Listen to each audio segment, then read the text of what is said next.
When the day of Pentecost arrived, they were all together in one place.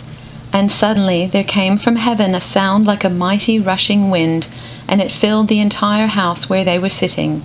And divided tongues as of fire appeared to them and rested on each one of them. And they were all filled with the Holy Spirit, and began to speak in other tongues as the Spirit gave them utterance.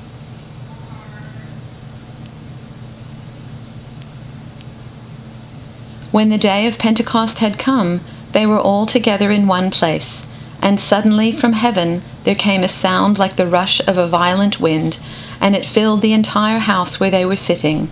Divided tongues as of fire appeared among them, and a tongue rested on each of them.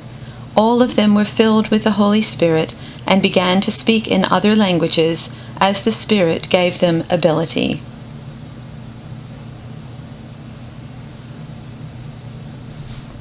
When the day of Pentecost came, they were all together in one place. Suddenly a sound like the blowing of a violent wind came from heaven and filled the whole house where they were sitting. They saw what seemed to be tongues of fire that separated and came to rest on each of them. All of them were filled with the Holy Spirit and began to speak in other tongues as the Spirit enabled them.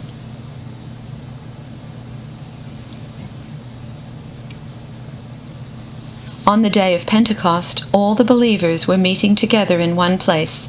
Suddenly there was a sound from heaven like the roaring of a mighty windstorm, and it filled the house where they were sitting.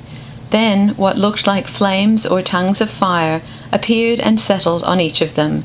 And everyone present was filled with the Holy Spirit and began speaking in other languages as the Holy Spirit gave them this ability.